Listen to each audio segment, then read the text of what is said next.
Hi, Pat. Hi, Michael. Thanks for coming today, It was my pleasure. and mine too. Um, so let's get a little bookkeeping out of the way first. Could you please state your name, your full name, and Pat. your date of birth, and where you were born? Pat Montreuil, May 11th, 1951. I was born in Quebec City, Canada. That's right. There's a few Canadians have moved down here through the years, including my ex-wife. I'm here on a 2-week visit that's still going since 1970. Well, did you become a citizen? I have green card. Oh, no kidding. Wow. And you've been able to... So yeah, what year did you come? 1970. 1970. And from... Montreal Montreal? with Craig Bacharach. Oh, yeah, okay. And 2 years later we got married, and 2 years after that Aaron was born. Yeah, well, why did you guys pick Jerome? He knew some people around here. He had gone to NAU. His parents lived in Sun City. So he was an American. Oh yes, he's And you met him in Montreal. Oh, cool. Yeah. And so you just decided to go on an adventure? Well, he said he was coming here for a couple of weeks, for 2 weeks, see his parents, sell his car. And so I said, do you want some company? He said, sure. I didn't know how to drive at the time. I was forbidden to learn how to drive by my father because I'm female. None of the girls were allowed to drive or take typing. Yes, typing could be dangerous. That's what he thought. I guess that's how he treated his secretaries. He wanted us to never be secretaries. Huh. So we were not allowed to learn how to type, and we were not allowed to learn how to drive. My mom still doesn't know what the pedals are for. No kidding. She's 94. Was this have a religious aspect to it? The male aspect. Just male. Huh, interesting. Wow. So, so you drove down? So we came down for the 2 weeks, and his father turned him in as a draft evader. And he got drafted, and his ears are poor, his hearing was poor.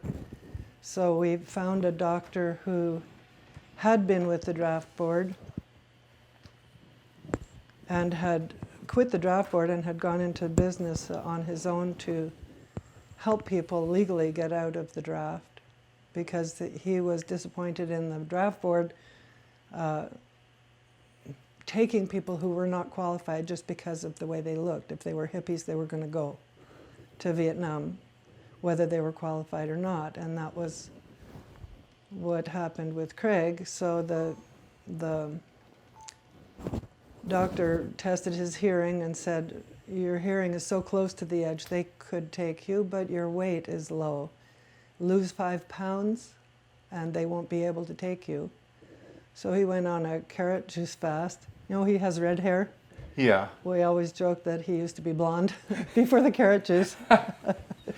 But anyway, he was able to legally get out of the draft that way because of his weight. They said, come back in 6 months and eat. And so he made sure that in 6 months his weight was low again, and by then the draft was over. So he didn't have to go. He's a conscientious objector. Yeah.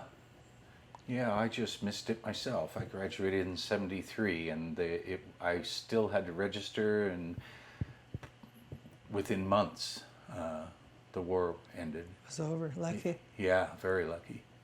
I graduated in '69 Okay. in Montreal. Wow. So you were how old when you moved here? I was 19. 19. I'm 68. Okay. I just turned 64. Greg will be 64 in October. Okay. Happy birthday. Thank you. Now, is it Craig or Greg? Who I'm with now is Greg. Okay. Father of my son is Craig. Craig, thank you. That's why. And they just met the other day in the grocery store. Oh, no kidding. I was anxious for them to meet, yeah. Oh, cool. It was cool. And so he just had friends down here? Yeah, he knew Scott Owens. He knew some people in Williams. He knew some people in Flagstaff. And so we traded his car that he was going to sell for a Volkswagen bus, and we lived in the bus. Benny and Valerie lived in the bottom of the gulch. Benny and Valerie who? Aldrich. Okay. I haven't heard of them. Oh, they were jewelers, and really cool people. The house where Cynthia lives now, and we lived in our bus in the garage where Jim is living now. Oh, down We in the were gulch, able that to little move place. our bus into the garage for the winter. Oh my gosh. Yeah, I just saw that when I went to pick up Jim for his interview. It's just a little garage. Yes, it's a tiny little place. And we were able to bring the bus right in there and live in that. Then, okay, that was 1971, January, they made the medical insurance thing go through in Canada. I had 4 impacted wisdom teeth. I had had them for 4 years, and my whole face was getting all crunched up from my teeth pushing and pain and Yeah. for 4 years, and I couldn't afford to deal with it, but all of a sudden oral surgery is free. At the very same time, my friend Judy Curson Lindner married Curtis. Now she's married to Avery, Mark Avery in Cottonwood, or I think they're in Cottonwood. Anyway, she and I had been sharing an apartment or a house in Montreal, and she was mad at me for not coming back in October when I left for 2 weeks. And she said, I'm going to just sell all your stuff to pay rent. And I said, well, don't do that yet. I can come help out. And so because the oral surgery was free, Judy was on my back to deal with my stuff. I decided to go back to Quebec, go to Montreal and get the worst tooth dealt with and deal with my apartment.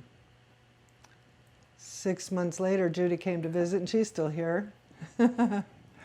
And I dealt with the teeth. I threw the I Ching while I was there to find out if I was supposed to come back here or stay in Quebec, because it was still, I didn't even know Craig very well. I had known him for about a year before we got together, but we had just got together when we came here. And so I threw the I Ching, and there was an important message there which I found to be perfect. It was Kun number 2, the receptive.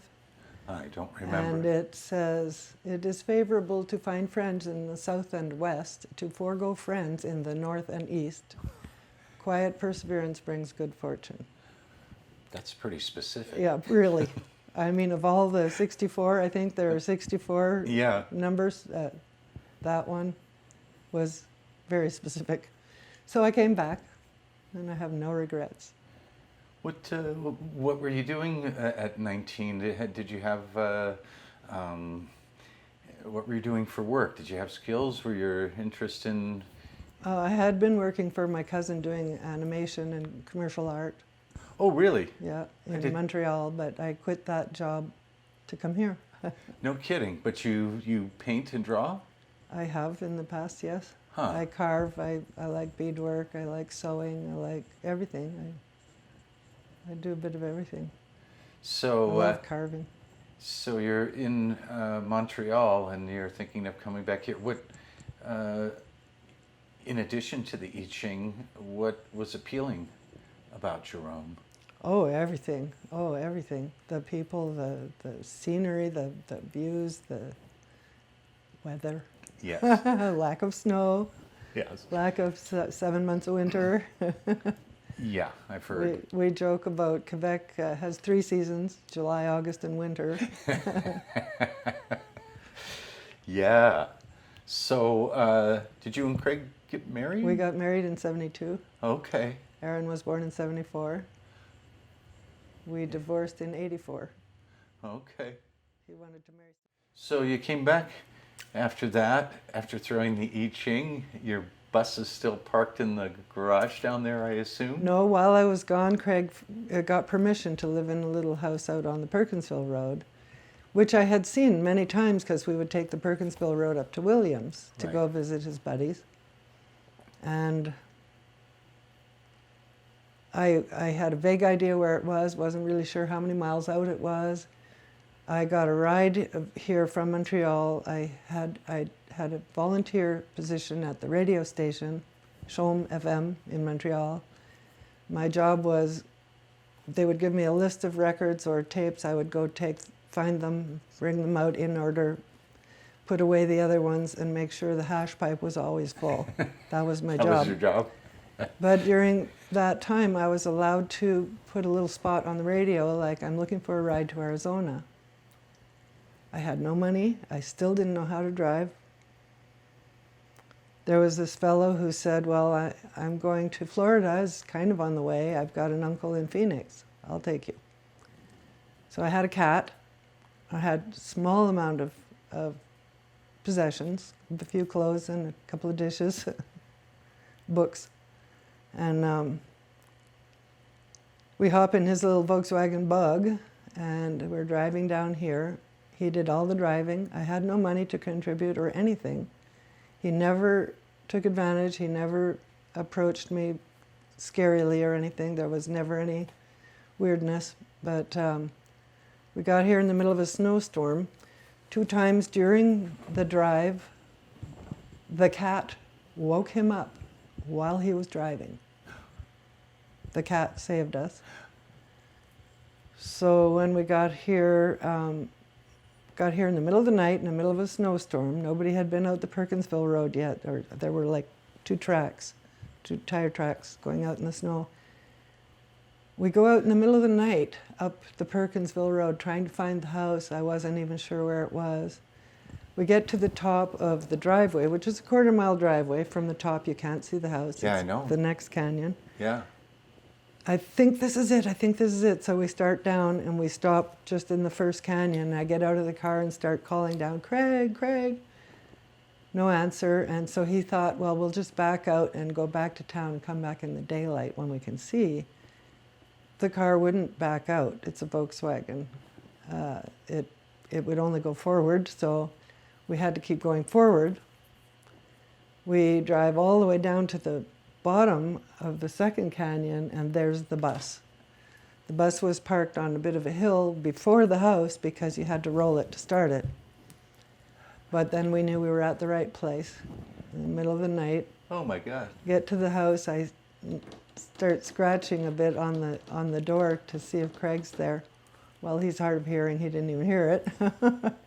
Anyway, we did stay the night there. The house had been abandoned for a number of decades, and there were broken windows, and there was no furniture except there was a couch, a little couch that had been all torn apart by the mice or rats.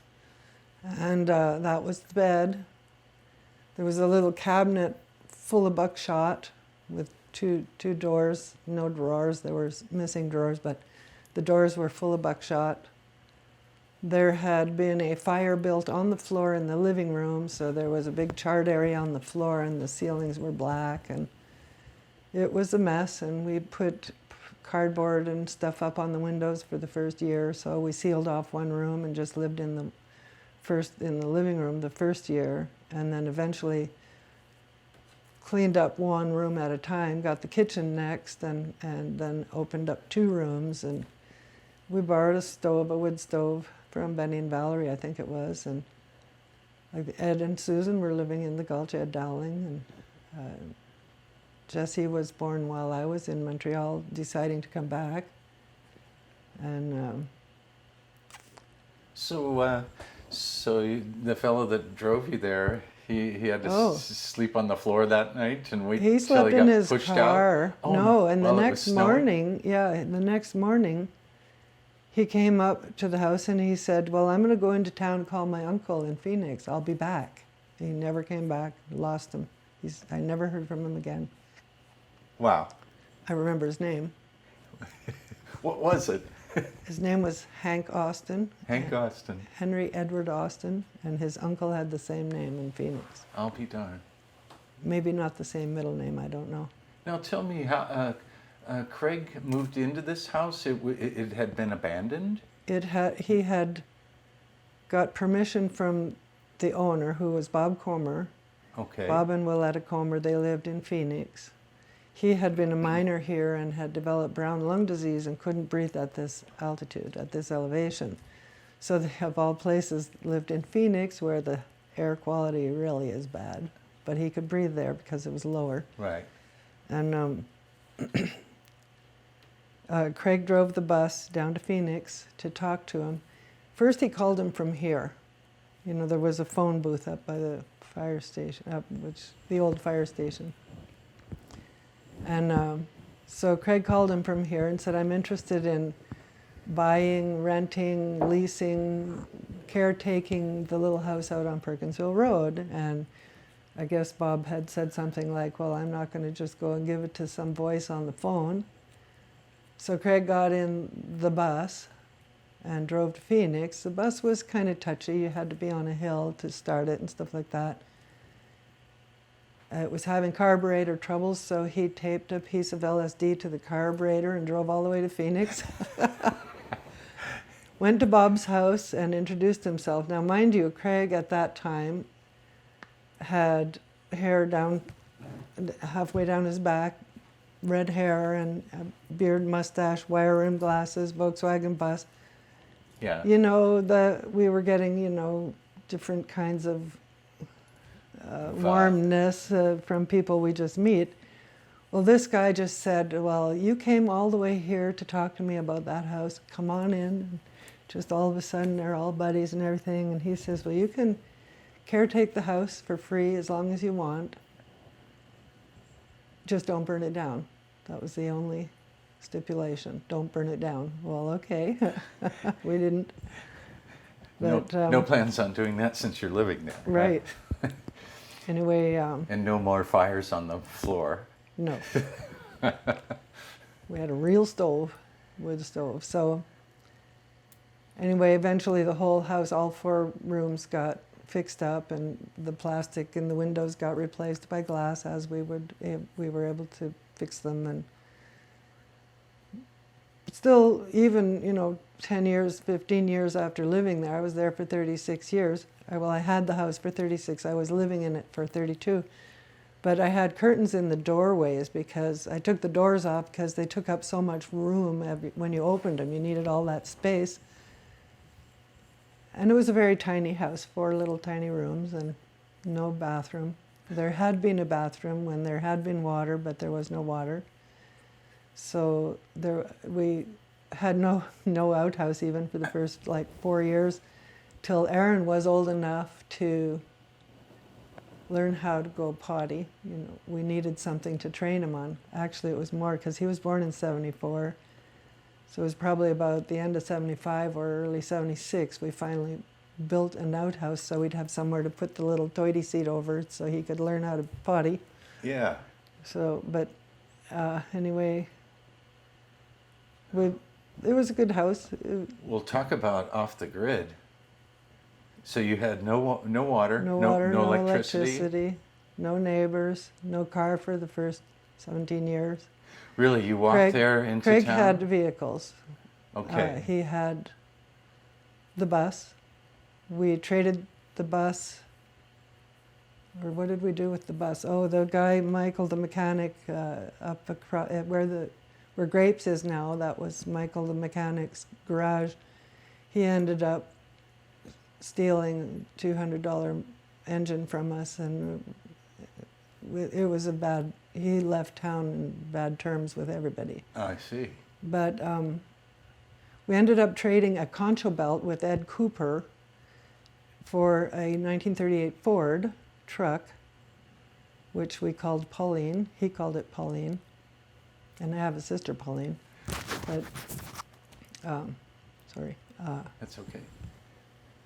Well, how did you guys survive financially? He was making jewelry. He was just getting into it, learning, and he was into carving, and he was not into detail.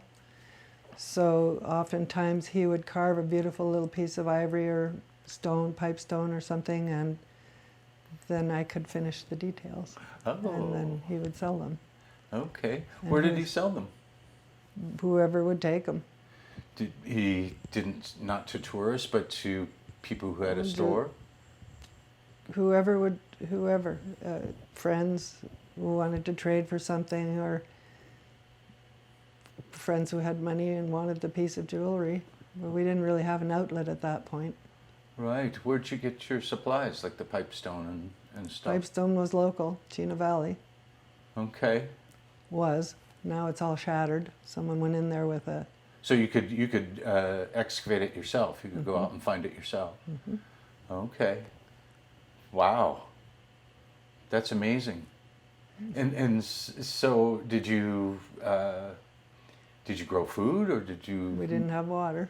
You didn't have water. We Did you had ever? a weekly, once a week there was a potluck, pretty much once a week. There was potluck for everybody in town, and everybody would bring whatever they had, and we'd all feast one day a week.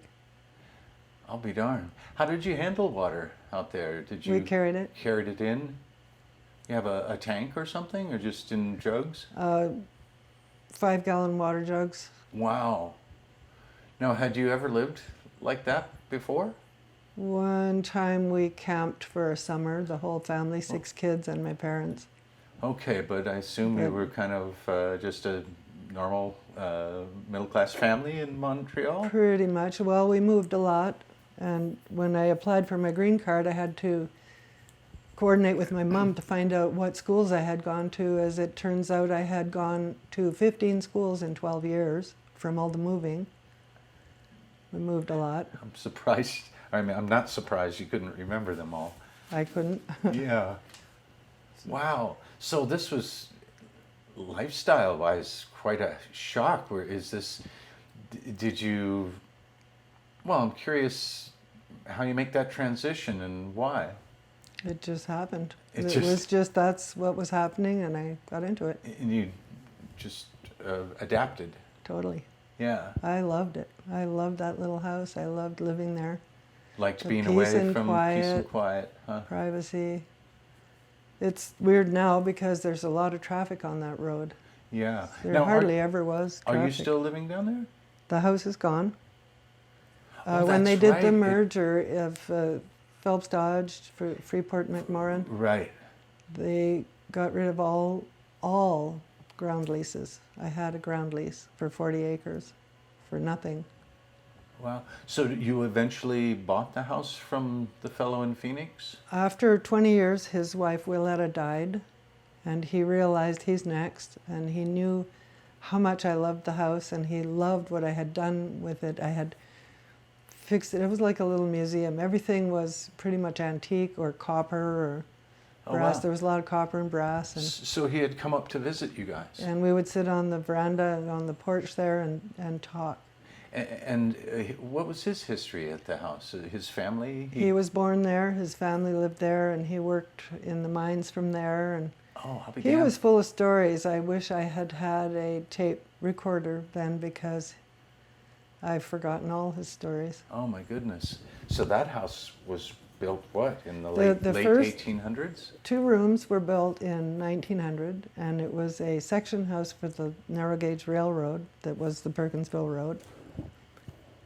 And then in a certain time, I don't remember what year, they built 2 more rooms and made it into a home, and they built a little bathroom also because they did have water at one point, and they had a garden, and they had horses, all of which you need water for. Yes, a lot of water. So when the water dried up, they had done some, Phelps Dodge, the mining, or UVX, I don't know who did. They did some blasting above the Perkinsville Road, and it shattered the bedrock, and the water table dropped.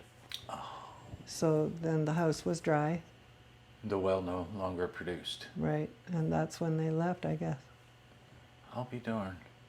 So the little bathroom got modified to be Aaron's bedroom, which was a tiny little room. I mean, I have a closet bigger than his bedroom now. The length of the width of it was where his bed was, and when he started using that for his bed, out of the crib into that bed, you could lay him sideways on the bed, and he didn't touch the barrier or the wall. By the time he left there at 18 to go to college in Tempe, he was, of course, sleeping lengthwise. He had to bend his knees to fit. Oh It was my a small goodness, room. That is small. And it was a little bit of a loft, so there was another place underneath with bookshelves, and it was pretty neat. It had a little corner sink built in. We took the tub out. It was put put on the hill for baths, but we never had enough water, so it just sat there. Somebody stole it now. And then we gave the toilet to Mimi and Lou because it had a nice oak seat. And that became Aaron's room.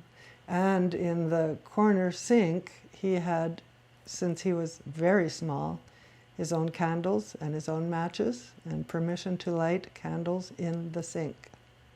So he got very familiar with fire at a young age so that he could be very careful. And he was always very careful. Wow.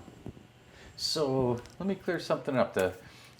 Who's the fellow again from Phoenix who owned and grew up? Bob Comer. Bob Comer. Comer. C-O-M-E-R. Comer. And his wife Willetta. Okay.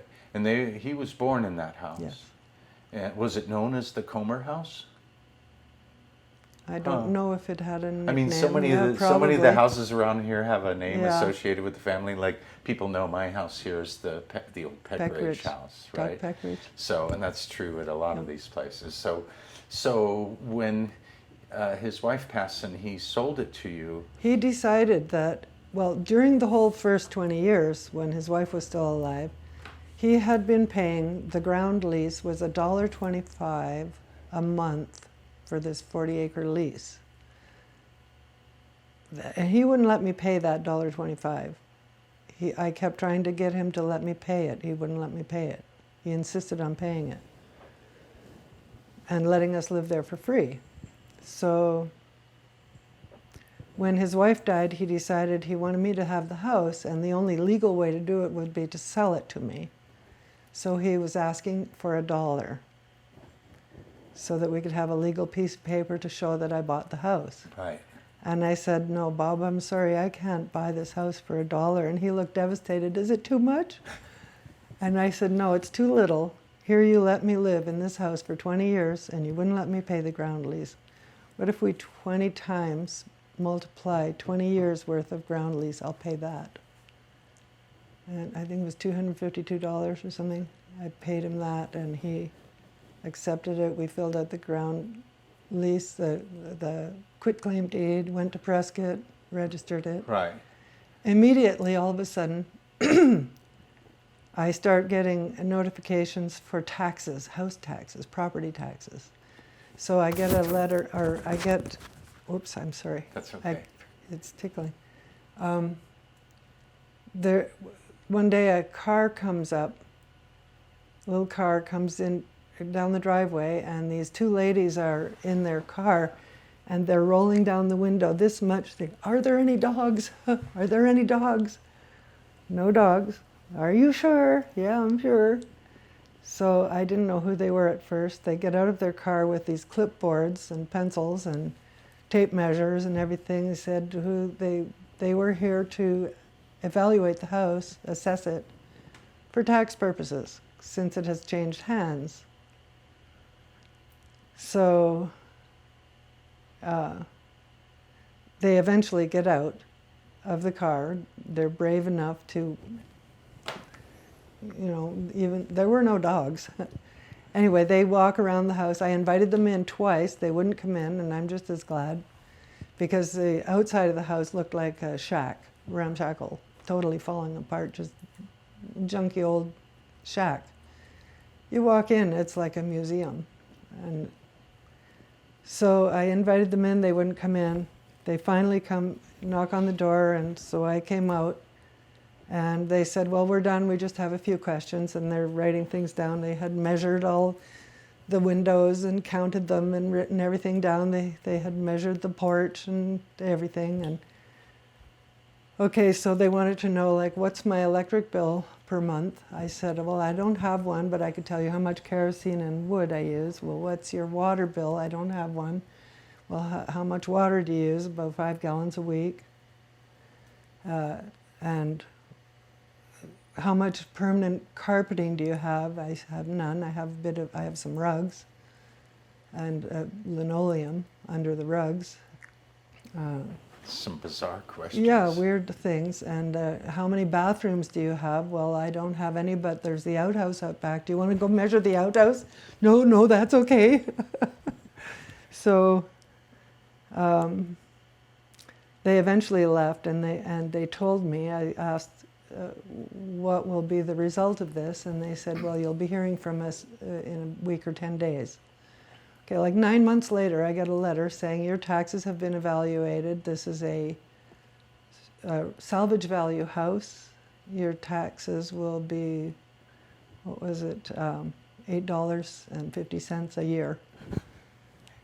You have the right to contest this. I said, I'll pay my $8.50 a year, thank you. Then I get a letter saying the Phelps Dodge has evaluated it, and they're not going to charge $1.25 a month anymore for these 40 acres. It's going to be $50. And that only lasted a couple of months, and then it's $100. And I'm still not going to argue. I'll pay $100 a month for 40 acres, thank you very much, anytime. Yeah. And so I was there for all those years. I did look into buying it one time, but they wouldn't sell because they would have had to make this little island inside their properties. Right. So, and then I looked into getting electricity one time, and that was absolutely out of the question because I would have had to pay for all the poles from all the way from town. Oh, geez. Yeah, so no. I didn't have anything electric anyway, so what the heck, you know? Why do I need? So you never got a generator, or? I have a generator still. I used it once every 2 years. I borrowed Scott Owen's shop vac once every 2 years to vacuum the house, whether it needed it or not.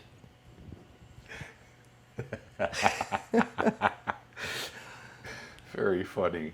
So I'm going to go back in time in a little bit, but I wanted to finish this up with the mine. So when Phelps Dodge sold out to Freeport McMoran, they stopped the lease, and that's when you had to give it up. They told me I had, I don't remember if it was 30 or 60 days to remove the house and everything that made it look like there was ever a house here, or they'll bulldoze it.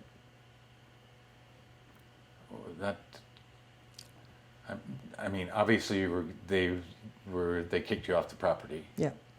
And so they said, take the house or we'll bulldoze it. You could have the house if you could pull it out of there. Right. So Kim Poucher has a little Jeep and a little trailer, and she systematically took the whole house apart. She numbered everything and took pictures and took notes and What? brought all the wood down to their property in Cornville. Now, is that where you're living now? No, Oh, that was okay. their property. I'm living in Clarkdale. What had happened was in 1999, I met Ron Ross, Okay. fluke encounter, and he had strokes and had just been released from the VA. He had been there for 3 months. He couldn't talk, and his right side was paralyzed. So he had a lot of trouble walking, and he was right-handed, so that was all paralyzed. So he had trouble writing, so you couldn't really understand what he was trying to say because you couldn't read the writing. Well, as it turns out, I could understand everything he said, and his buddies wouldn't even try. But I think it has to do with listening for accents and such, because I speak French and a bit of Spanish. But because I could understand him, he started following me around. And I had a studio in the Hotel Jerome. I was doing electronics there for Bent River Machine by then. And so he would come up to my studio and sit there all day and talk to me. In order for me to understand him, I had to watch his mouth and read his lips and put the sounds together with the shapes and try and figure out what he was saying. If I knew the subject, I could usually figure out everything he was saying. So I had to not work. I had to watch while we were talking. I couldn't work and talk. So I had to stay overnight up there in the studio and do all my work so that I could meet my deadlines, you know, for the machine shop. So this went on for a while, and then I helped him find an apartment. At that time, when he first got out of the hospital, he had been given 3 weeks to live. They told him, you will not see the end of October. This is 1999. He had had the strokes in July. they let him out of the VA after 3 months, saying, "You will not see your birthday," which was the 27th of October. Get your affairs in order. 3 months. Three weeks was his prognosis. 3 weeks. 3 weeks. We met in the beginning of October. I helped him find an apartment in Cottonwood where it's level, because he was living at Jamie Peoples, 3 flights of stairs down, which he had a really hard time with steps. Anyway, got him an apartment. His credit was bad, so we put it in my name. I hardly knew him, but I had this feeling everything's going to be okay if I put this in my name. 3 weeks to live, I don't know. Anyway, that was October 99. In May 2006, we got married.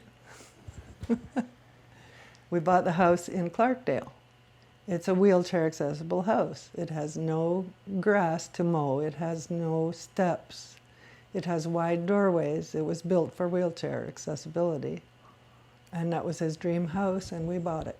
And I cleaned up his credit. And we had to get married to buy the house because I have very good credit and his was bad.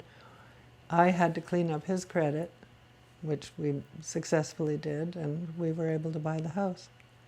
I'll be darned. And, so I've been there since 2002, and I still had the little house. Well, my brother came to town and he needed a place, so he moved out there. And he was drinking heavily at the time and really messing up the house and just not taking very good care. But I would go up, I had a cat, still one cat left up there that was not a city cat. She would not have done well in Clarkdale, so I left her up there with David, and he took care of her, and I went up regularly to visit and everything. It was always heartbreaking to see my house in that condition, but what could I do, Anyway, when we had to remove the house, then David had to find somewhere else to be. Yeah. And, Let's back up. Boy, you're a fountain of unusual stories. I'm curious. The fellow again that you married, Ron Ross. Ron Ross. We got married in 2002. Now, was this totally a marriage of convenience, or Well, were you guys emotionally involved? I was extremely emotionally involved. I don't think he ever really was. He needed someone, but he didn't really love me, I don't think. Wow. But I knew that going into it. I knew I was available. I could understand him. I could help him. Right. I had right.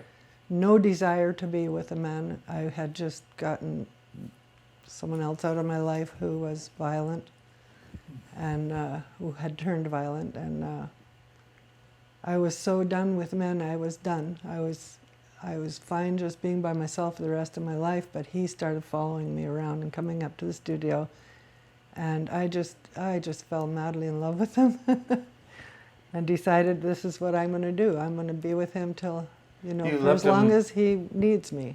Wow. Why that strikes me so forcefully is how much you loved and how much love you put into that little house out there, which was yours, and yet you left it to move in with him. Well, I'm okay with change. I can see that. You definitely are a true adventurer. I think that going to 15 schools in 12 years makes you adaptable, It was a early developed skill set. Yeah. Yeah. Wow, Pat, that's just an amazing story. I'm a little bit taken aback. Well, let's go back in time. We can take some little shoots into the future as we do this, but we didn't really fully go into after you moved here and you're in this tiny little place, and so I'm thinking about. I want to ask you about a little bit more about you and Craig's business and how you supported yourself, and I'm also interested in the other artists that you knew and worked with up here. And let's start with how often you came into town. As seldom as possible. Really? Yeah, You just wanted to be alone. it was nice up there. Interesting. Now, So we would make a list and go into town. We'd go to the groceries, we'd get gas, we'd get propane, we'd get kerosene, we'd get water. now, could you get that in Jerome, or did you have to go to It's all the Cottonwood? way in Cottonwood. Yeah, The water we could get from the park. There was a tap. yeah. And Craig taught me how to drive Yeah, that was one of my questions I had. on the Perkinsville Road in a Volkswagen bus. Oh, perfect. Oh, you learned to drive the bus. Yeah, Oh, so it's easy after that, I bet. yeah. Yeah. Well, and the passenger door didn't open from the inside. You had to reach out to open it. So they wouldn't let me take the test in that. So we borrowed Art Tevis's Volkswagen Bug, which I had never driven. I took the test in that and passed. So did you encourage or develop friendships, or did Oh, yes. Oh, okay. we- So even though you liked being alone, We liked the potlucks. We liked the music things. We had a party. Well, that's after Craig left. I had a full moon party every May or April, whenever the full moon in Taurus was. I remember hearing of those. And the whole town would show up, hot luck. I would collect ahead of time for a keg. I don't drink beer, but I would always make sure there was a keg of beer there, and people would bring their own stuff, and we'd have a big bonfire, and everybody brought their musical instruments, and they were babies, and they were great grand people, and everything in between. It was so much fun. And you started this soon after you moved there? I think well, Craig and I might have had a couple on our own before we split up. I don't remember, actually. So you came in 70, and you had your son. with 74. 74 with Craig. And refresh my memory, you guys did get married? We got married in 72. Okay. And then you We separated? separated in 78, and we divorced in 84. Okay. So you and he were still out there up until about 78? 78, yeah. He moved into his parents' house on Holly Street Okay. and lived there.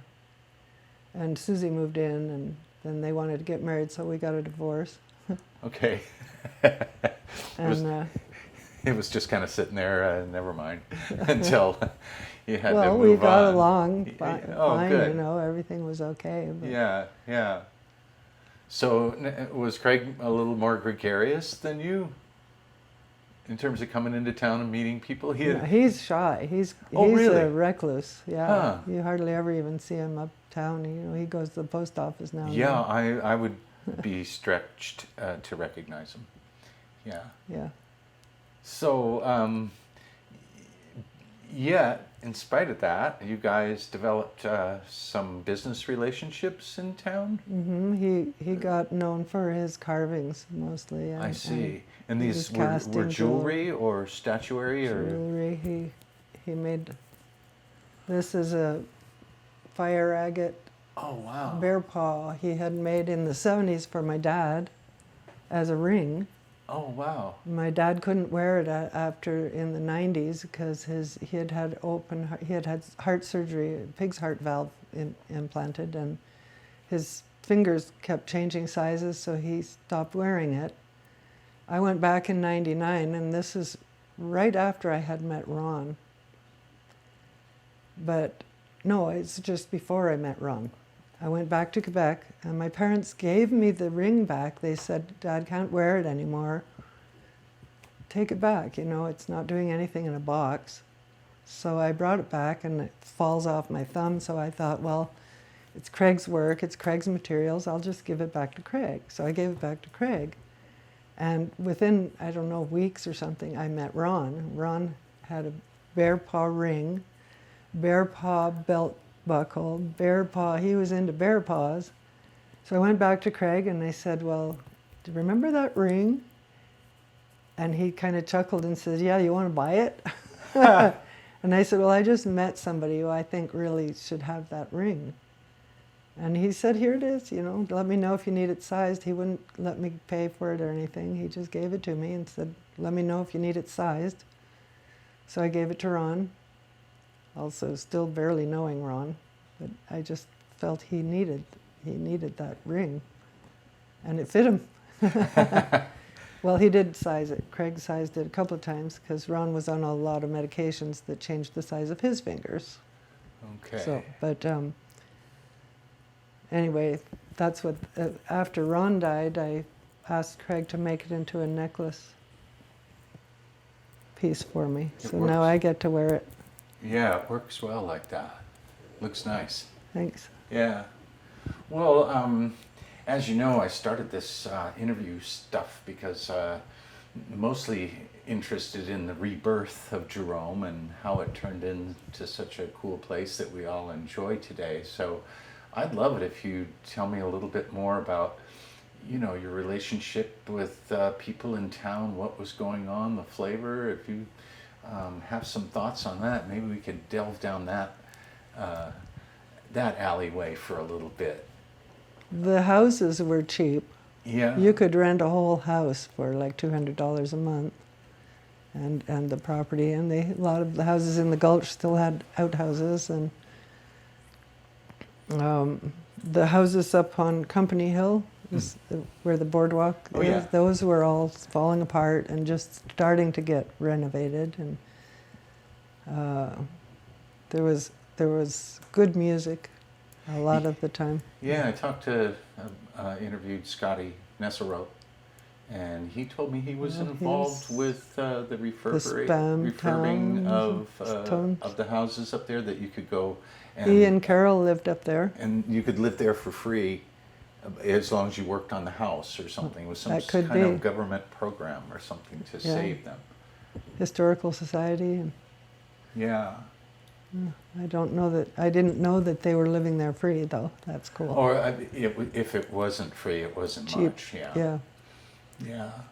So, so you would come to town? Did you hang out and visit people? Oh, yeah. And who were your I would, friends? Mimi and Lou and Hildy and let's see, Mimi and Lou. Mimi and I used to play backgammon regularly, and Russian roulette cards, Okay. and we had a lot of really fun games. And I would go to Hildy's, who's Alex's and Sid's mom, Mm-hmm. and help her clean her house because she was not much into cleaning, and I was a good organizer, so I could help her. That's the house where Alex is living at the bottom of the Gulch now. Okay. Where they grew up. Yeah. Yeah, and there were a lot of good musicians, I must say. There was a lot of good music. Yeah. Who were your favorites? Oh, Mick King, Mick King. and Craig McLean on the washboard, or the wash tub bass. Yeah. Yeah. And Oscar Betts on a fiddle, and I think he also played the banjo, I'm not sure. No, he played the fiddle and guitar. And he's still around in New Mexico somewhere. And Moses, Okay. I've heard McCormick, his name's come up. Yeah. he's still in New Mexico, I believe. And oh my, there were so many good musicians. I'm having trouble remembering them. Oh, Major Lingo was awesome. Yeah, they were going this. So when we're 80s probably. Okay, and before that, between 1970 and 1980, were they playing even then? Yeah. Okay. Oh, I don't know about As soon as you got to Major town? Lingo. No, I think Major Lingo was They a were little later, yeah. Yeah. But there were a lot. Well, like Oscar, I think, was here, and Mose were here Right. when we got here. And they were playing at the Spirit Room. Anywhere they mostly? could. yeah. Anywhere they could. Yeah. They would busk on the street. I don't know about outside. Yeah, maybe. Okay, it's a little tough on musicians in Arizona. Yeah. Playing outside. Yeah. Can be. Yeah. Do you play at all? Do you? I used to play the oboe and the clarinet, and we had to take piano lessons and recorder and all that crap, you know. But- Okay. and Aaron was taking saxophone until he got braces, and then it hurt his mouth, so he stopped playing saxophone, and it was so close to being paid off that I just paid it off and kept it. So I have a saxophone, Oh, no kidding. which I don't play, but it's the same fingering as clarinet, so it Yes. should be pretty easy. Yeah. And I have a violin and a guitar and a piano and stuff at the house, and a lot of percussion instruments and a zither, and you name it, I got it. Okay. Now, a lot of people told me about the Drums. the co-op store down across from the House of Joy, there where the garage door is. Yeah, That a lot that- of people sold jewelry and things. Were you guys Yes, involved? we were involved with that, Oh. and we actually even slept there during the time when I was pregnant because it was winter, it was cold, we didn't really have the means to stay comfortable and warm. I don't know if we even had a vehicle at that point. So we slept in the loft up there. The ceiling was a very thin Indian tapestry piece, and you could see it moving in the wind. Well, as it turns out, there's raw fiberglass behind that, and we both got pneumonia. Oh. We both, green, it was bad, and I was pregnant, Oh my goodness. but we survived.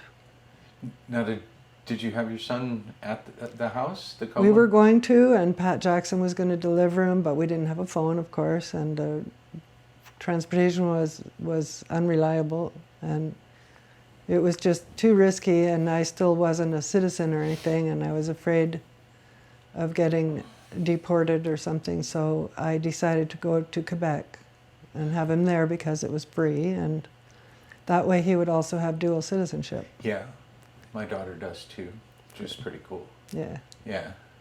So we went to Montreal. I flew to Montreal, and Craig drove, and the car broke down in Lincoln, Nebraska, and so he was a bit late. And Aaron, He missed the birth? no, Oh, good. I hung on.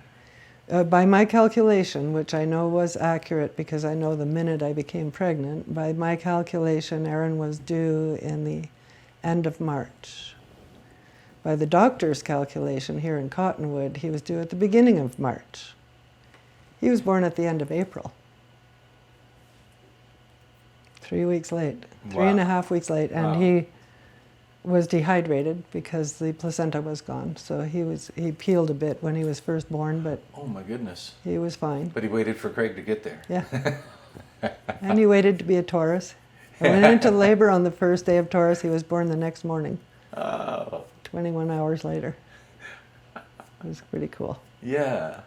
All And right. I'm a Taurus, and my mom's a Taurus, and I have a sister Taurus, and so. My brother's a Taurus. What date? Oh, April. Shame on me. Can't remember. 28th. 28. Yeah. My mom's April 30th. Okay. Aaron's April 21st. All right. He and I, we get along great, and then we have troubles for a year or two, and then we get back on the bus again, and we're okay. Right now, we're in a good spot. Oh, good. Um, Drag it out. Yeah, I try to. I try to learn from previous mistakes. Okay, well, we're going back and forth in time, but that's okay. Well, wow, you were living, I guess, for lack of a better word, fairly primitively compared. Relatively, yeah. Relatively. Yep, yep. Good word. Were your other friends and artists and musicians that you knew in the same situation? Only the ones who came to stay out there. Oh, you had many. Well, we had at one point we had a teepee in the backyard. That's where Jim and Karen and the two kids stayed for a while. Jim and, Newell? Yeah. Oh, okay. And we had a bus. We had various buses and trailers out there on and off. Esther Burton lived there in her trailer. Let's see, Mick and Berta lived there in a trailer.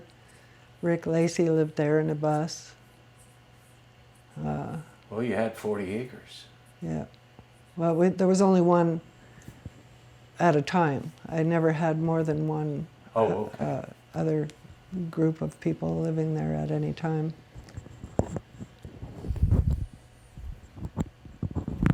Excuse me. Wow. So, oh, go ahead. Glenn Bache lived there first I don't in know a Glenn. school bus. Huh. You hadn't heard of Glenn? I've never met him. Well, he lived in the house where Mary Wills lives now. After moving out of the bus, he lived in a school bus up on the property there for quite a few years, like 5 years maybe, or more, I don't know. But then he started buying up properties in Jerome and moved into town. He ended up shooting himself in that house, in Mary's house. No kidding. He had been growing pot and he got busted and he got through that. Oh, yeah. And then he got busted again, and that's when he shot himself. Well, yeah. Well, tell me a little bit. You said you don't drink. Sometimes I do, yeah. Oh, yeah, I okay. drink. Could you describe the scene, the drug scene, the party scene, the social life going on in between Well, 70 and 80? When Aaron was small, we had a wagon, like a radio flyer, but it was wooden and it had sides, and I made a cushion for him to sit in. We could ride the wagon to town. It was downhill, although it was a dirt road. It didn't go very smoothly. Then we could tuck the wagon away in the bushes back when there were still hiding places for things like that, and then hitchhike to the valley or do whatever we had to do in town. Or we could take the wagon right into the spirit room, and he could sleep there right by the window while they've got music going on. You could order a pitcher of tequila and orange juice, and this was when they had the real pitchers, the big pitchers, not the little tiny things. And we would sit, listen to music and drink and have a fun old time, and then haul the wagon home. And walk all the way out there. It's at least a mile. It's 2 miles exactly from the fire station. Oh my goodness. How long does it take? Coming into town, it took just under an hour. Going back is all uphill. It took a little longer. And you could take the shortcut up the hill. I had a shortcut from the road down to near the Gold King mine. Okay. So I could do that in 70 seconds. I could run down that hill. Okay. So your closest neighbor is Harry Stewart? It was John and Mary Dempsey, and the Gold King mine. Okay. And Harry's a little farther. Yeah. Or he's a little earlier as you go out of town. He's like the first one you come to, whereas his driveway does anyway. Yeah, I've been down to his house. I have never been to his house. Oh, no kidding? All these years. Huh. Well, I dated Nancy when I first moved to town, and so I got to know Harry back then, and went out there a couple of times. So,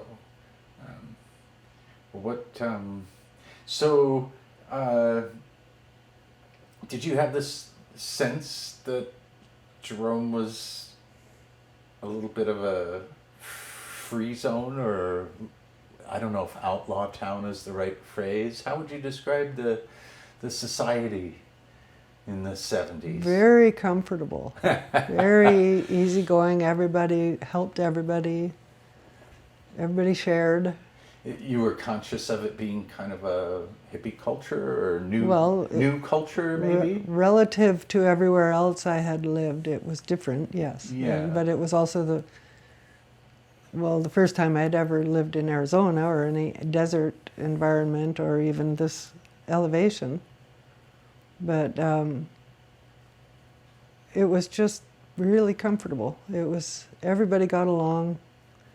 There may have been minor spats, political differences or whatever, but I never got involved with those. Yeah. Did you have the sense that this was you were creating as a community, as kind of special society or community, or just a way to live? Did it seem... Not consciously. Not consciously, huh? It just happened. It just happened. It was fun. Those were good years. Yeah. How would you characterize the people that were drawn here? Most of us got here by accident. You're driving through and you get a flat tire and you can't afford to fix it, so you just stay. Or like Carol Hand and her son Chrisan. I think Chrisan broke his arm, so they got the arm fixed, but she ended up just staying for a few years. But people just going through and saying, "Whoa, this is pretty cool," and just the next thing you know, it's been a couple of years and they're still here. Yeah, and it was relatively cheap too. Oh, very, yeah. And the places were affordable. Yeah. Tacky. I mean, some of them were just really falling apart, like the condition of our house when we first moved in, the little house up there, but with the couch all torn apart by the mice. That was all there was to sleep on. Right. Until we were able to get an actual bed or mattress. Did you have any interaction with, there were a few families left after the mine closed. Did you have interactions and know any of them? Well, Petra and I think his name was Francisco had the little grocery store. And where was that? That was, where Jeannie's hair cutting is? Yeah. Right next door. Where is it right next door? Roberto Rubeco's building? I really don't know who owns it now. Okay. But that was the general store. They didn't speak much English at all, but we got along really well. And then when he died, she closed the store. I think they lived upstairs. And then no more grocery store, huh? Yeah. They had everything in there. Yeah. Did you, some people have talked about some tensions between the older generation that was here that didn't leave, and the new guard of younger folks and quote-unquote hippies or whatever, musicians, artists types, and quite a different character from what I've heard. The families that were here were very conservative and were a little bit, some of them, not all of them, but some of them had some trepidations about what's going to happen to this town. The wave coming in, yeah. I was unaware. Yeah, it didn't ever affect you? No. Okay. So, I'm just so taken aback by your change in lifestyle and how it just seemed, what astonishes me is that you didn't break your stride at all. You just kind of just fell into it. Morphed into this new way to live. Mm-hmm. Yeah. That's something I'm good at. Yeah, you said that earlier. Maybe I'm rehashing. Well, would you mind if we... Well, we're back, Pat, after a little break. Gotta figure out where we're gonna pick up. I got a question on the top of my head, and we'll just go from there. So you've been living in Clarkdale since 2002. So how did you, was it strange adjusting from your almost 1850s pioneer cabin to a little planned community, Clarkdale? It took me about a year to accept the fact that I get to keep the key for this house. I get to go in there anytime I want. Okay. I can use water freely, although I'm still real frugal with it. I have 2 indoor bathrooms, 2 showers, 2 tubs, washer, dryer, dishwasher, microwave. I don't use the microwave or the dishwasher, but they're there. Big garage, indoor garage. It's like attached to the house. It's just all these amenities that I wasn't used to. Yeah. It was quite a step to get used to. Yeah, Do you feel? Are you acclimated now? You hardly notice? I'm kind of spoiled now. I don't think I'd want to live without the water or electricity. I like music. I like having music. Yeah.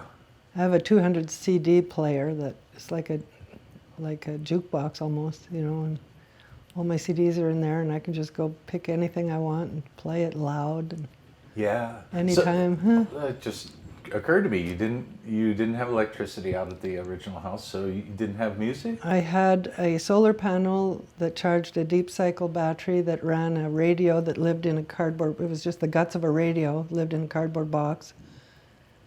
And I had when Aaron was a teenager, we bought a TV. It was a little 4.5-inch screen, black and white TV. And we could watch 8 channels, where the people in Jerome were getting 2 channels. Because of your location? Because there was no interference out there. So that would charge up the battery, and we could listen to music or watch TV. It was kind of cool. Yeah. And then I just toward the end of living there, I bought a propane fridge, so I had a fridge. Which was cool, Getting all because then I fancy. could have cold stuff. I could buy a whole quart of creamer for my coffee instead of just a little pint, and I could buy a whole pound of butter instead of just 1 square, and I could buy 12 eggs or instead of just 6. 6 eggs would last like 6 months, but Yeah. I could all of a sudden have cold things and make ice and everything. It was kind of neat. Wow. And now I have a full-size big fridge with a freezer and everything. Did you have any career goals ever in your life? No or did- particular goals. I always have managed to go along with the flow, and things come to me when I need them. Like the job for Jerome Instruments, which I ended up there for 13 years. That came to me. Kathy Davidson came up to me and said, do you know how to solder? And I said, no, but I can learn. She said, have you ever done electronics? No, but I can learn. Well, okay, come with me. And I ended up working there for 13 years. So that's I where ended up being lead assembler and everything. you just took to it. Yeah. So I'm a very good solderer. I can fix pretty much anything that needs solder. Yeah. Well, tell me a little bit about that company. Jerome Instruments was an amazing, awesome place to work. Owned by John and Iris McNerney. Right. John died a couple of years ago, sadly.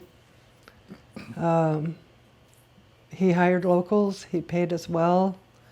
The morale was awesome. We had really a good team, really good. It was really fun working there. Everybody was doing their best. And Earl Bell was working there, and I got to do prototypes for him, which was an honor beyond honors that I had ever had. And who's Earl Bell? Earl Is that Bell, Bobby Bell's Bobby's father? dad, Okay. he was an inventor and a genius. And Who's the guy that came up with the sensor that? John McNerney, Okay. gold film sensor. But was Mr. Bell also developed some He instruments? worked there with us for a short while, Okay. and he was doing. I'm not exactly sure the point of what he was doing, but I got involved, not asking details. They would give me a schematic. Here, can you build this? Yeah, okay, and I build it, and exactly to the drawing, and they loved my work. But then they did a merger, and they changed. They fired a lot of the good people and hired a bunch of people who didn't know what they were doing, and McNerney sold it to someone else? sold it. And left the business? I think he might have hung around a bit after that, but Uh, they moved the whole business to Phoenix after a couple of years. So I spent 2 years trying to get fired by actually taking sick days, arriving on time instead of early, not shoveling the steps when I got there first, leaving on time instead of staying late, taking vacation days, things that I never did before, thinking, well, okay, if I start doing this, maybe they'll fire me. They wouldn't fire me, so I had to quit. oh my. Now, who were some of the people you worked with there? Oh my, well, see, John and Iris. There was Mary Nickerson. She was quality control. Tom Murphy, who just recently passed away. Mary died years and years ago. Tom Murphy was in the repair department. So Barbara Blackburn was the president for a while. Sandra Strong. Ed Dowling. Yeah. Roger Davis. They hired students, Jesse Dowling and Cami. And when did the business start again? They had probably started in about 76 or 77 maybe. And you were I looking. got involved in 78. You were just looking for something to do, and it came up in conversation. Well, I wasn't looking. They came and found me, and I Oh, said yeah? sure, and I stayed there for 13 years. Wow. And then I was asked to, when I quit that, I was asked to do some work with Doug Downer? Downer, yeah. In Clarkdale. He was doing lost wax casting, and he hired me to come in a couple of days a week and do waxes.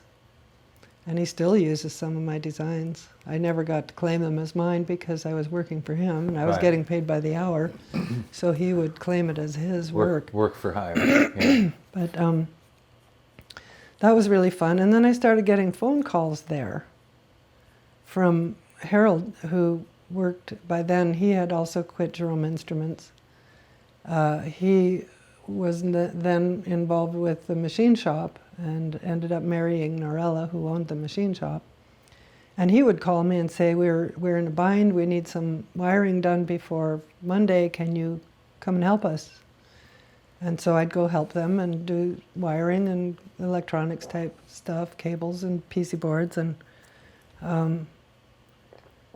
he kept saying, you quit that job and come work for us full time. And I said, I don't want a full-time job. I don't want 40 hours. I don't want to have to be there every day, even when there's no work. I don't, it's not what I'm looking for.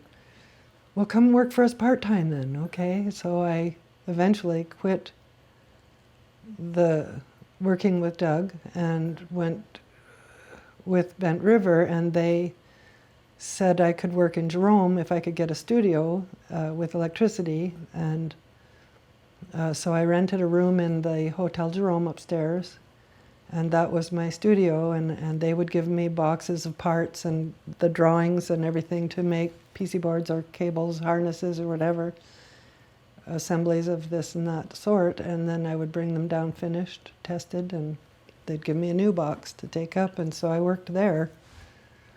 And that worked as long as, up until the 2001 incident in New York. And then all of a sudden everything went to garbage, and they stopped helping me with the rent of the studio. They cut everybody's salaries at the machine shop. For me, instead of cutting my salary, I was probably getting $10 an hour or 12 at that point. Instead of lowering my pay, they just stopped paying for the studio, which they had been paying for, because it was their work I was doing, and they also had a lot of stuff in storage up there. Okay. So then I had to start working at the shop. And they were working on bigger things, big robotic machines that handled parts that, there's no way I could work on that up here. Right. So I'd work down there, and then it turned out, then I got together with Ron and moved to Clarkdale, and then I was even closer to work, so. But I have a workbench set up in my garage, so I can do work at home too, Yeah. which I'm still doing, but not for them, Right. until they ask. If they ask, I'll do it, but they won't ask, and that's okay with me. So, where did I want to go? Let's go back in time again. And I'm really Did you have any involvement with town government or Chamber of Commerce or? No, the Art Association This- that was up on Main Street where there's a Laughing Mountain or something now. It's Uh-huh. right next to the post office. Okay, Far yeah, side yeah, of the yeah, post yeah. office. That was an art association. Is that the one Pat Jacobson Yes, is came involved in? here to work with, and then Okay. she ended up moving here the next year. Okay. But Where did that come from? How was that born? I don't know the story of how it started, but it was there. And they were asking me to make big signs for upcoming shows.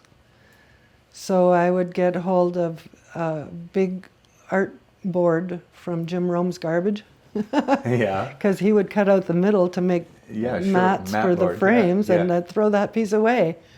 So I had a lot of really neat, good art board and a full complement of felt tip pens, and I would take my cardboard up to the bar and my pens and get a drink and sit there and do these big signs. I still have most of them, a lot of them.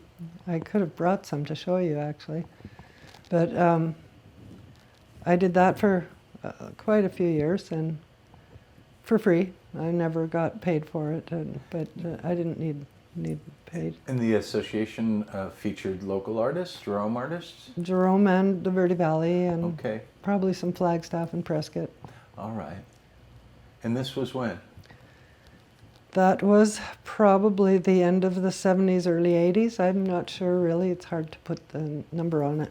Okay. It's all past, you know. And were you still out at Oh, yes. the house? Perkinsville Roadhouse, the Comer? Comer. Comer. Yeah. Yeah. Bob. Bob Comer. And he eventually remarried, and I went to the wedding in Phoenix, and then he died. Right.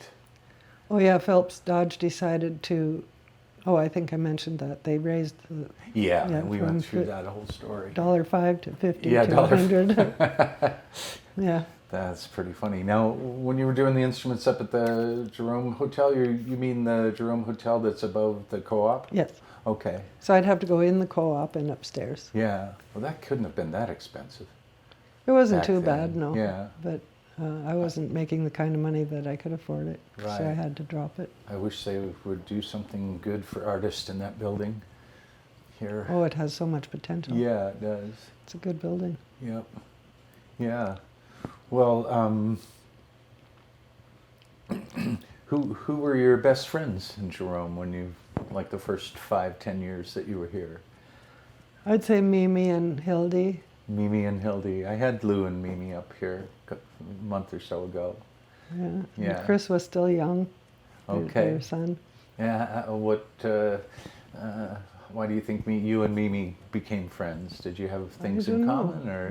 We must have. I guess. Okay. We've kind of lost touch. I see her now and then up at Spook Hall for these memorials that we all keep having to go to, Right. and she keeps saying, "Well, you got to come down and play some backgammon with me," and I just haven't done it yet. Right. So I should, eh? Yeah. Yeah, I guess. Yeah.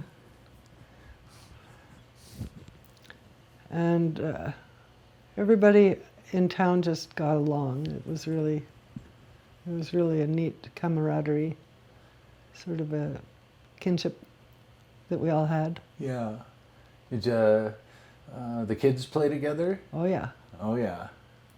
yeah. And you see these kids from these tourists who come to town with their kids, and they don't want to let them climb on the steps. You might fall. All right. You know, and our kids are jumping off the steps and, you know, pretending they're Superman and stuff and breaking teeth, and that's the way you grow up. You Yeah. gotta learn your limits. Yeah. Otherwise, how do you know? Yeah, exactly. It's silly with the way people are raising children today. How Yeah. cloistered they keep them. That's not good. No, I don't think so either. Yeah. So who were the kids that hung out with your son?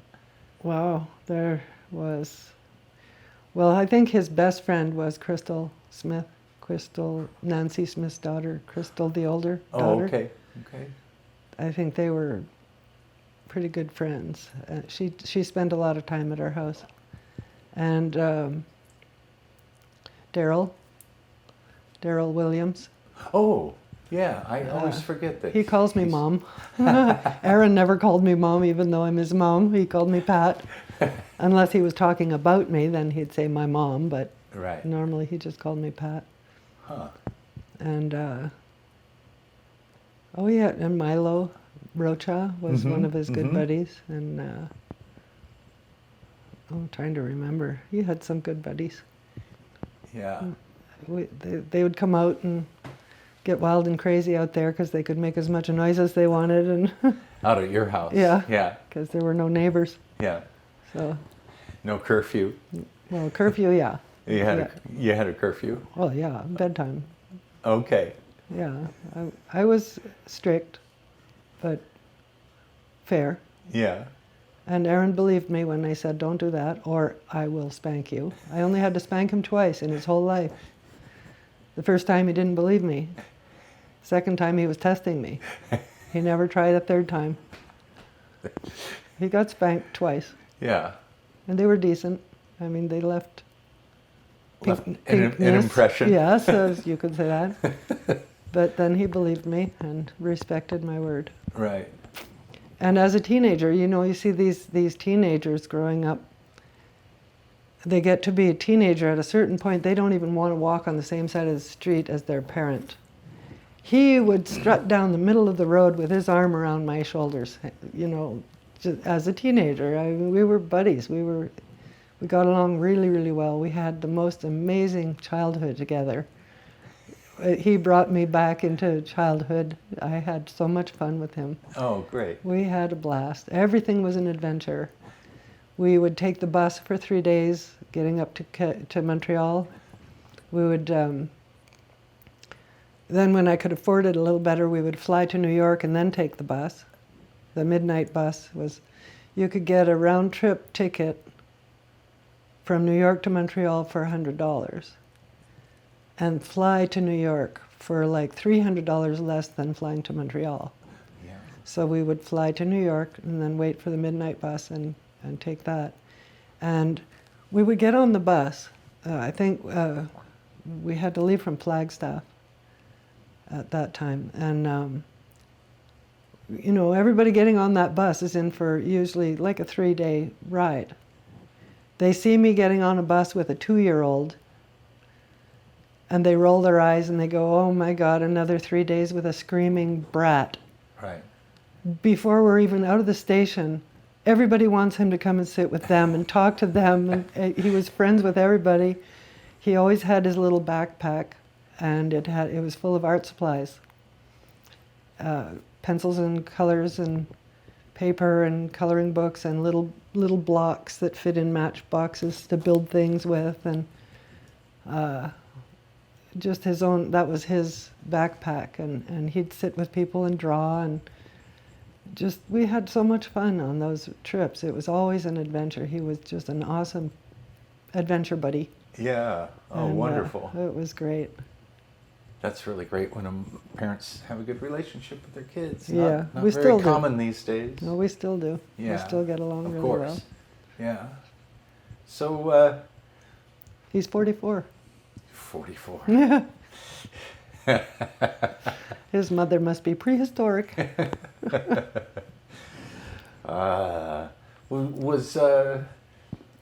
Was business pretty good for local artists and craftspeople? It was here a in town struggle in the now early and then. days? Yeah. It was a struggle, but we managed. Yeah. There was a lot of trading going on between artists, Yeah. or okay, between artists and friends.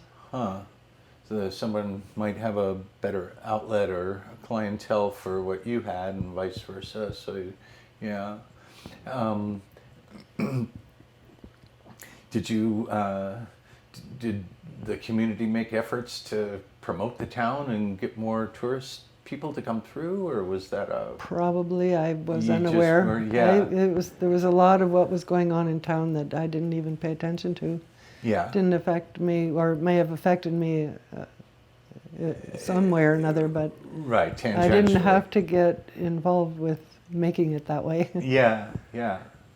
Well, you had such a low, your expenses were so low Yeah, that you could afford the freedom to be detached. disengaged. Yeah. Interesting. Yeah. Yeah. So, who are some of the people you admired in town through the years? Natalie, Natalie. still, I interviewed her too. She she's was amazing. a blast. And Mimi and Lou. They got into politics early. Yes. And I think that's when we sort of, I was not into politics. Not something you like. No. Yeah. And I think they just got more and more involved in that and less time to do fun things. Right. Yeah. So I think that's probably when we started parting ways, but we're still friends, of course, you know. And Yeah. Did you hang with Natalie back in the day? didn't really hang with anybody in particular. I guess I'm using a modern term. Yeah. We saw her a lot. Scott was doing his sculpting up there at the open pit. Mm-hmm. And there was music every weekend and music at people's homes in their kitchens, you know, just jamming and just really loose. No real schedules or anything. Everybody kind of took care of their own business in their own time, and nobody really bothered anybody. We all kind of helped each other. It was pretty cool. Right. It was, Do you? What's your impression of what the town's like today in 2019? well, having been away since 2002, Yeah. that's a lot of years. There are a lot of people who appear to be locals who I've never seen before or don't know, don't have a clue their stories. There are still a lot of good old timers, you know, who remember me, and we have good, Like me. Yeah, we have good time. And Yeah. So when you moved down to Clarkdale, you rarely came back up here? came up a lot because my house was still up there, and Yeah. my brother was there, and so Yeah. I'd come up and go to the house and visit, and Ron would be Yeah. okay for a few hours by himself. Right. Yeah, you must have come up a lot because until today, and you told me that you moved to Clarkdale, I assumed you were still out. The at house has Comer been house. gone since Well, look at 06. me. I guess I stick to myself a little bit too. But I would see you, you know, on a semi-regular. I mean, you know, not every week, of course, but you know. Now and then. Yeah, now and then. I love coming up.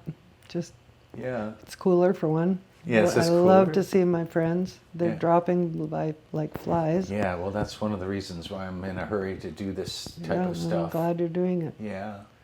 There's so many. I wish I had talked to Guy Henley. You know, Esther. Paula, Paula. Yeah. her birthday was yesterday. Yeah. I think it was yesterday, day before. Yep. So, so you think it still has the groovy feel that it had when you first came? It's different. How It's so? expected to be changing. There's course, a lot everything of does. business in town, a lot more tourists. Yeah, Even during the week, you can't find anywhere to park, and I hear you. it's a lot more people are into the financial side of it now and are doing well. Right. But You that know, wasn't we were all so much the case. broke in the 70s. Everybody was broke, and you know, you're lucky if you can put gas in your car. If you need a new tire, you might have to wait a few months to get the money to get a new tire, and it'll be a retread. Right. You know, that's the way it was. Now, we have jobs and money, income, and homes with amenities, and need a new tire, well, go buy one. Right. You know, brand new, Yeah. not even a retread. But those years at that little house really made me aware of using and reusing, recycling and fixing things, and not throwing things throwing away. things away, and I was never needing. The 2 times I needed something were that I had a chimney fire in the kitchen stove. It's just a little wood stove. In the stovepipe there was a fire, and the stovepipe was glowing red, and the stove was making noise. And I had this much water in the house in a spray bottle. That's all the water I had in the house. And I had no ladder. And so what I wanted to do was get up on the roof and spray around the chimney to see if there were any hot spots in the ceiling, in the attic area. First thing I did was I poured all the salt that I had into the fire and closed down all the doors. The salt kind of dimmed the fire down a bit, and closing the doors cut off the air, and closing the vent, the air intake vent, and closed the damper in the chimney, in the stovepipe. And then I wanted to get on the roof, but I didn't have a ladder. So I'm running around trying to figure out how am I going to get on the roof. There's a bookshelf, it's nailed to the wall, it's full of books. I yanked it off the wall, dumped the books, went outside with the bookshelf, climbed up onto the roof, sprayed around the chimney. There was no fire. The salt and the lack of oxygen had put the fire out, not really out, there was still a lot of coals in there, but stopped the chimney fire.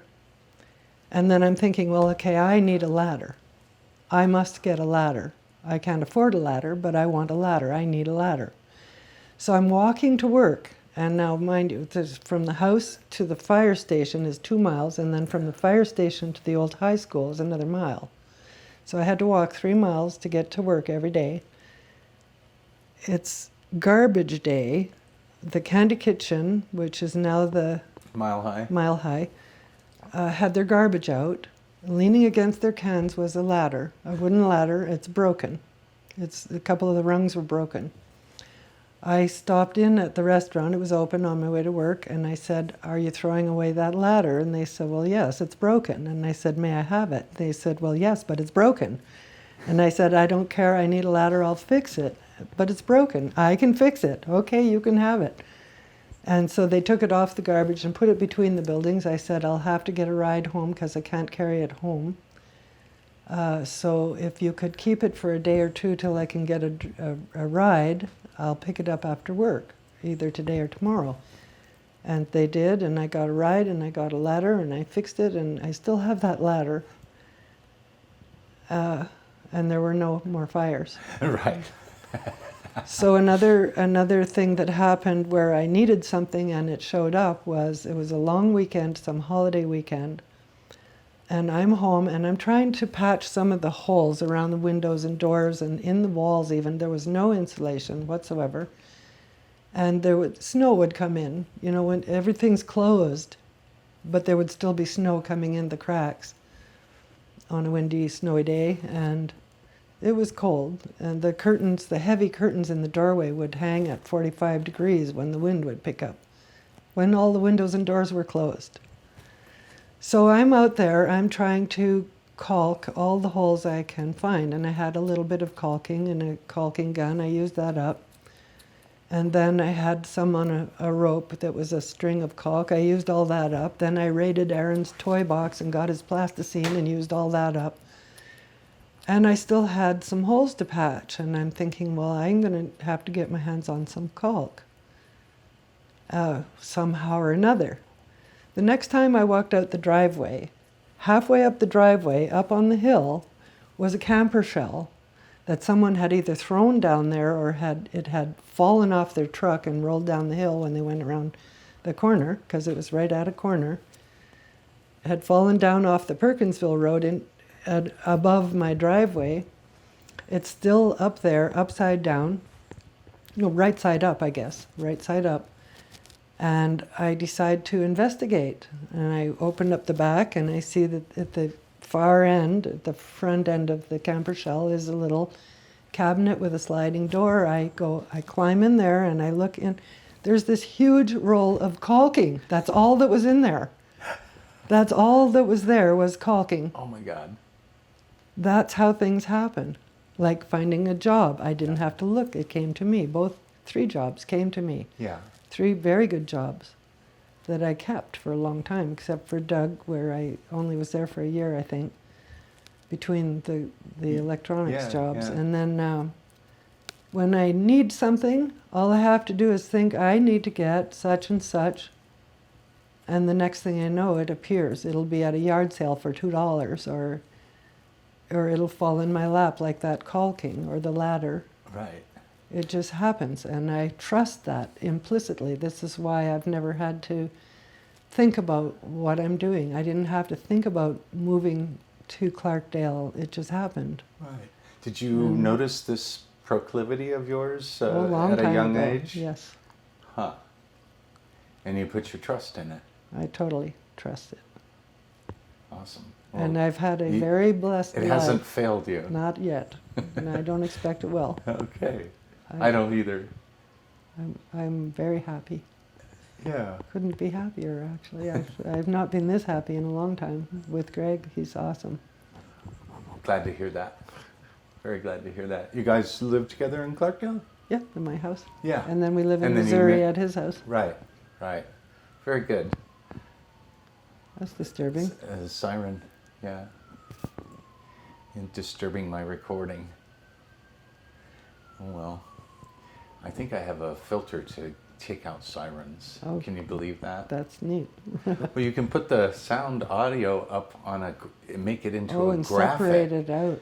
and you can see the wave of the siren, in a color by itself, and just select it and scoop it out of there. That's amazing. Isn't it? Yeah, it's like it's audio surgery. Yeah. It's an ambulance. Yeah. Well, Pat, where should we go next? What haven't we covered? You told me when we took a break, you said, there's a lot more. Yeah, there is more. Well, what do you think would be of interest to Jeromans in the future? So, Burning Man? you had Burning Man here? Oh. Aaron used to go to Burning Man Oh, we did? with Kim, and he would come back with photographs, and he'd give me a CD or a disc of photographs that he took, and he turned me on to some pretty different music that I wasn't familiar with. This is early Burning Man. This is in the 90s. Okay.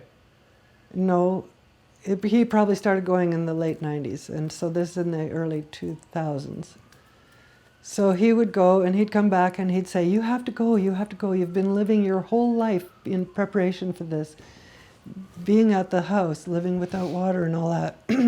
There's no water at Burning Man. You have to bring your own water, food, shelter, Yeah. everything. And then you have to take it all away, Yeah, even you the gray water. You were made for it. Yeah, so I couldn't leave Ron by himself. He was disabled. He couldn't get dressed. He couldn't shower. He couldn't do his hair. He couldn't fix his food. I had to do all that for him, and I couldn't leave him. I couldn't leave him for 2 weeks, and there's no way that he could survive 2 weeks out there, or a week, Yeah. He would not have liked it at all, camping. And climbing into a tent, he was paralyzed on one side. He couldn't get up or down. Once he's down, he can't get up. Yeah. So I couldn't leave him. I couldn't afford to buy all the camping equipment I would have needed. I couldn't afford to take a week off work or 2 weeks. It was just kind of out of the question, but it was something that I thought one day I would like to do, especially with Aaron. And so Ron died in 2009. In 2010, right after Burning Man, Aaron was in a motorcycle accident, a hit and run. He shattered nine vertebrae in his middle back and in his neck, and all kinds of other side effects from that accident. But they put metal rods in his back and then put him in a coma. They didn't deal with the neck right away. They dealt with the back. There was severe damage to the aorta. They thought it was going to burst. They didn't think he would survive the night. And apparently he even died twice in the helicopter on the way to Flagstaff. But he's still around. He survived. He's tough. But so he's in a coma, the medically induced coma, after they put the rods in his back. My sister Linda flew here from Montreal to be with me when that happened. Just out of the blue, she just showed up. It was just amazing. It was so wonderful to have her here. And we would go up to Flagstaff every day and sit with Aaron while he's even in the coma. You know, he couldn't talk, but we were there. And so Linda and I are sitting beside his bed, drinking coffee and talking, and he starts stirring and he's moving around, and he opened his eyes and he saw me and he grabbed my hand and he said, "Pat, if you never do anything ever again in the rest of your life, you have to go to Burning Man." First words out of a coma, that's what he said to me. Linda was there, she heard it. I wasn't imagining things. I said, "Aaron, you pull out of this, we're going, I promise." And I keep my promises. So by then, Ron was gone. I didn't care about my job at that point. Aaron was much more important than the job. I just wanted to go to Burning Man with Aaron. I wanted him to survive. And Yeah. so the next morning, I call my sister Pauline, who lives in Quebec, north of Quebec City. It's a 3-hour difference, so I couldn't call her in the evening because it was too late for her. So I called her the next morning and I told her what I had told Aaron in the hospital, and she flipped out. She said, "Oh, we have to go too. We're going to go too." And so they immediately started buying stuff, ordering stuff online and having it shipped to Arizona because it wasn't stuff they could carry on the plane. And they bought early tickets, which are really expensive. And then they did Aaron's neck surgery. They put a metal plate and a cadaver bone in his neck, and he wore the aspen collar for a long time. And when he came home, he came to live with me because I have a hover-round, a wheelchair, a walker, canes, braces, shower chair, everything he needed I still had from Ron. Right. In a wheelchair accessible house. It was only sane for him to move there. So he came to live there, and then later on, while he's there, I'm talking to my sister Anita. Now she lives in British Columbia in Kelowna, 3,000 miles from Pauline. She says, "Oh, can I talk to Aaron?" I hand Aaron the phone. "Oh, hi, Anita. So you're coming to Burning Man too, eh?" She goes, "Oh, I am? Okay." So she started buying all these things and shipping them to Arizona, and we're all planning to go, you know, and Aaron's getting a little better. He was, when he first got there, he had a body cast from neck to waist, held on with Velcro, and he couldn't sit up by himself. He couldn't walk at all, or he had been through a couple of rehab hospitals to try and get walking. Once you get him out of bed and standing up, he could walk a little bit. So that's how he was when he moved in. And we did go to Burning Man. Everybody came down from BC and Quebec. They arrived in Phoenix. My sister Pauline and her husband Kenny, my sister Anita, they arrived in Phoenix within 2 hours of each other. One drive to Phoenix to pick them all up. We had a week. I borrowed 2 bikes. I had 2 bikes, and so we had 4 bikes between the 4 of us. We decorated them all up, put lights and fur and all kinds of crazy stuff on the bikes, and wild and crazy duct tape patterns and all this crazy stuff. And we went thrift store shopping and bought all kinds of crazy clothes, and we made really good meals together, and we drank a lot, and we had lots of fun getting ready.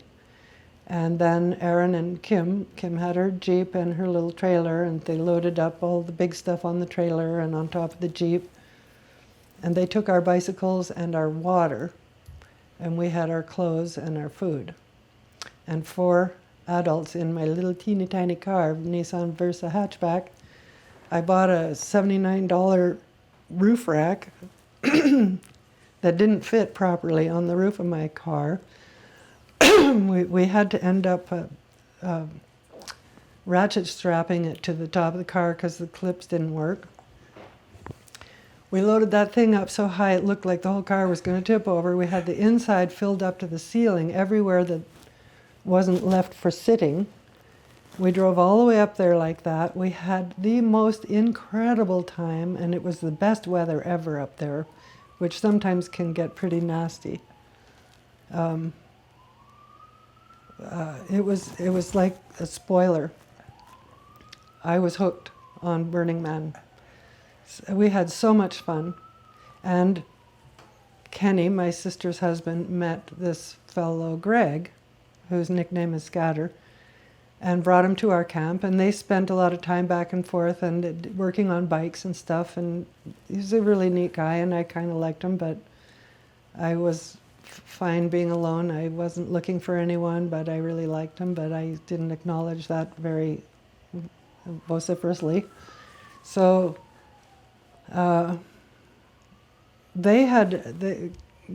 Greg and Kenny and Pauline had exchanged addresses and contacts. They wanted to keep in touch. Well, but they got home, Pauline and Kenny got home to Quebec and could not find this information. They lost it. And Pauline actually joked around and said that Kenny was ready to divorce her over that, because they really wanted to keep in touch with him. Well, I found him about a year later online on a forum that burners use throughout the year to keep in touch. And I messaged him saying, "Are you the Scatter that we lost, that we met in 2011 at Burning Man, and we were camped here?" And he wrote back and said, "Yeah, that's me." And I told him the story. I said, "You have to get in touch with Pauline. Don't tell her that I gave you this. Here's her email. You have to write to her, because she said that Kenny's ready to divorce her over losing your address or your contact." Yeah. So we've been in touch ever since. Oh, great. Well, then he was retired early from his job after 29 years. They offered him a package and said, "Would you go away now?" And he said, "Okay." And he went away. Now he's retired. He wanted to take a 6-week road trip after that, and that to go to places that he and his parents used to go to in the West. You know, like Devil's Tower and the Black Hills and stuff like that. And Colorado, a lot in Colorado. And he, as it turns out, was coming through Arizona. I said, "Well, if you're coming up, like say you're going through Flagstaff, let me know. I'll drive up there and have coffee with you," because I kind of liked him, you know. Kind of like offering pizza. Anyway, turns out he said, "Well, how far are you from Flagstaff?" And I told him, and he said, "Well, I'll come visit." And I said, "Well, you can stay. Yeah, I've got a guest room. You can come and stay a few days if you like." And so he ended up staying a week in the guest room. We would stay up all night talking, sitting at our computers, drinking vodka, having a blast, going out for walks in our bare feet at 2 o'clock in the morning, 3 o'clock in the morning through the neighborhood. And we just had so much fun. And then he left on his road trip. And nothing happened between us, but we got to know each other a lot better. And we had had some pretty meaningful conversations at Burning Man when I saw him there a few times over the years. But we ended up getting together the next year. He wanted to drive up to Quebec to see Pauline and Kenny.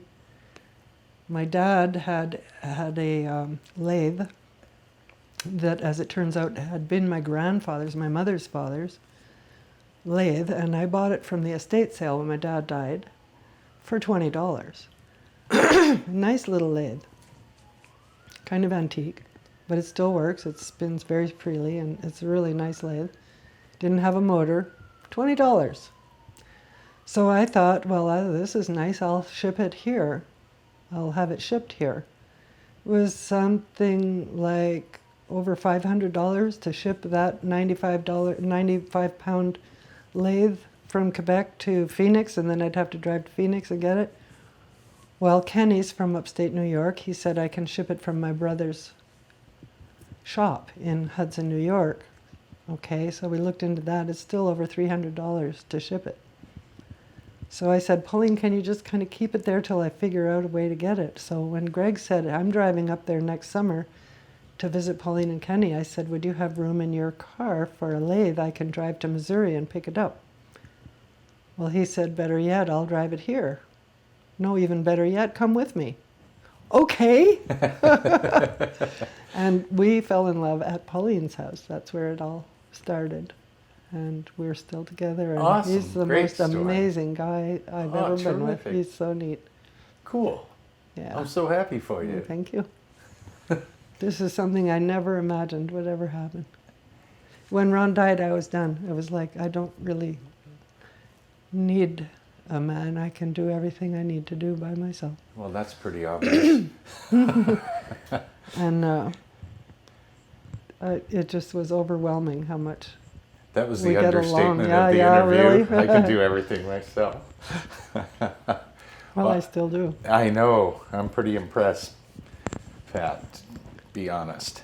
Well, I'm kind of at the end of my questions that I could, I've tried to stir things up in your head about the past and about Jerome. I do have, unless you have something that you want to talk about that we haven't gotten to. You did come up with I would like to stick with Jerome. Yeah. Being the focus. There's one thing oh, go ahead. I interrupted. Oh, I was going to add to the Burning Man part. Oh, I'm sorry. The next year I went by myself because Aaron didn't go because Kim was doing chemo. Pauline didn't go because they couldn't afford it every year. They went every other year. And Anita didn't go because she had a brand new grandbaby. Okay. And wanted to stay there. So I went by myself and I had just as much fun. And so I've been 7 times now. Oh, you have? I have. And I may never go again, or I may. I'll just wait Have and you see. I'm met not up- going this year. Have you know Chris Babbage? Oh, yes. Yeah. Oh, yeah, I see You guys him. bump Oh, yeah. into Oh, him yeah. up there. Chris Yeah. and Jed and Randall. Chris and, yeah. And Charlie and Gail. I don't know them.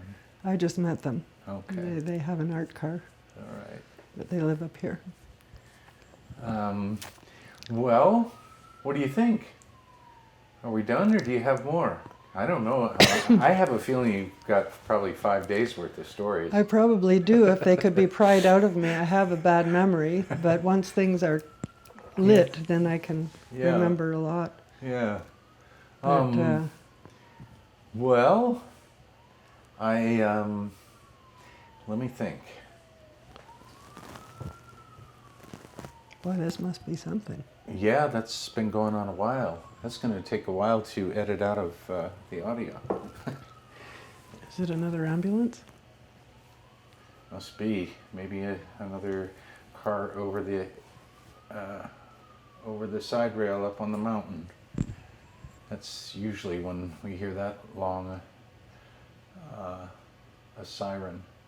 Usually something's happened up there. You probably know that. Yep. Everybody here knows that. Mm-hmm. So, well, I'm gonna stop the cameras for a minute and regroup, refocus my head, and see if we got. And then I've got. Well, let me just ask you this question. This is a question that I ask everybody. If you could put a message in a bottle to future Jeromans 50, 75 years from now, what should they remember or know about Jerome? What do you think would be important for them to? I would like to see respect come back. How? I think there's a lot of respect lost these days, that people don't respect each other or the earth or the town. They pick petty spats for nothing. They cause static for nothing, when it would be so much easier to work things out and take care of the earth. We're losing it. Just the kids these days don't have respect for anything, anyone. It seems that way. Yeah. Okay. That makes me sad. Yeah. Well, hopefully the message will get through. Yeah, where's the bottle? I can put it in. It's right here in the camera. All right. Well, I'm going to thank you so much. I don't know if we'll come back. We'll talk a little bit and see if we've got some more to cover. But Okay. Thank you so much, Pat. Well, thank you. It's been I'm glad you're doing this. Me too. And it's been an extreme pleasure and very interesting to talk to you. Thanks. Okay. Say bye. Bye.